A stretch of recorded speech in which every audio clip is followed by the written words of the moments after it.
show you guys a little rundown in how I made my in and out video that I recently posted. Hopefully you guys get inspired by it, or take some tips from this video and apply it for yourself. So without further ado, let's do it. Here are my camera settings. So it was shot all on my iPhone 14 Pro using these settings on the screen.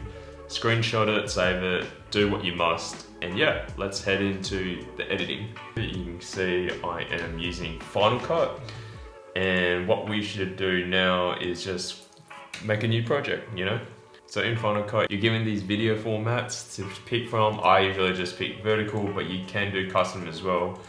And I usually go 1080, 1920. Sometimes you can do 2160, but I don't really pick that unless I'm shooting with my A7S III or any higher grade camera. I always add a generator, just so in Final Cut you have this connecting feature, which is useful sometimes, but I like to sort of rearrange my videos as if they were puzzle pieces, right? And it's a little bit tricky when Final Cut has that feature.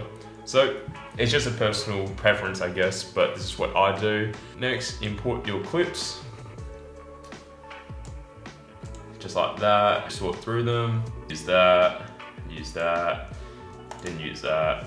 You can see I am just redoing it so I can just show you guys. Now there was no audio in it, so what I would do, up here I'm going to turn the volume down. Here's a little secret sauce that I use to make my editing flow so much quicker. Select all your clips, right click, change duration, and basically on my keyboard I'm just going to press 2, and basically that's going to cut all my clips down to 2 seconds. And you just press enter, and as you can see, it just cuts it all. Once it's all done, I will apply just like a simple color grade. I'm going to my custom, and basically I'm going to go to my look grade. You can use whatever. It's just an adjustment layer, it's nothing too fancy. And going down to the colors, I'm going to click custom LUT. Now I've got this new LUT pack, as you guys can see. I am working on a couple new ones right now. All the new ones, I'm testing it out. I'm going to pick and choose the best ones and put them all in a package for you guys, and hopefully make it available soon. Working on it currently, trying to get it done before the end of this month, so fingers crossed. I just picked cinema. I might just zoom it up as well. So that's pretty much done all the heavy lifting for me anyways. Usually bump up for that cinematic, soft kind of look. For this one, I kind of amped up the midtones, drag the exposure down just a little bit, I think. Alright, now you can see it's kind of a little bit faded, right? Now you can go to the saturation and bump it up like here. But what I like to do, I go to my hues, and using the, what do you call it? The eyedrop tool, I'm going to select red. I only focus on that selected color. In this case, it's red. And what I'm going to do, I'm just going to pop it up. Just keep dragging it around, you get all these other colors and you just play around with it, right?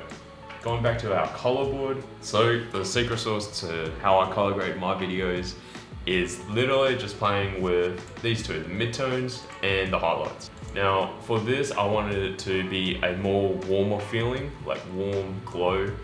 So if you want something like that, you probably want to, instead of dragging it all the way up, you get a cooler tone, whereas go down, it's a bit warmer, right?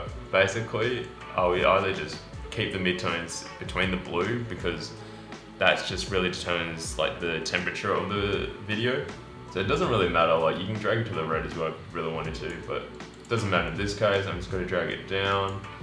Next, with the highlights, is just drag it towards the yellow and green, trying to get that sort of vintage tint, and maybe just bump up the saturation just a little bit more. Alright, once you're done with the color grading, next step is the template, right? The frame that you guys see around that video. I basically bought this pack. It's called the M Music Video Pack, which you can actually find on Motion VFX. YC Imaging, shout out to my guy. He is the plug when it comes to these LUTs. If you guys have the money, it's definitely worth the investment. Again, shout out to YC Imaging and Motion VFX. Again, do the same as the adjustment layer. I cover all the clips, put it on top, and you get these little circles, and what I do is I just basically drag the top one down until you kind of see like a rough border of the actual square, and then drag the one on the side out to the right to have that border. Doing the same thing with the diffusion, apply it over the top, but what I'll do, I'll put it on top, because otherwise if I put it on top of the template, it will affect the template, and I do not want that. We will bring down the mix down to maybe around 36. Nothing too crazy, right? So this is before, and this is after. Right, just a hint, just to give it that little vintage S to it, you know?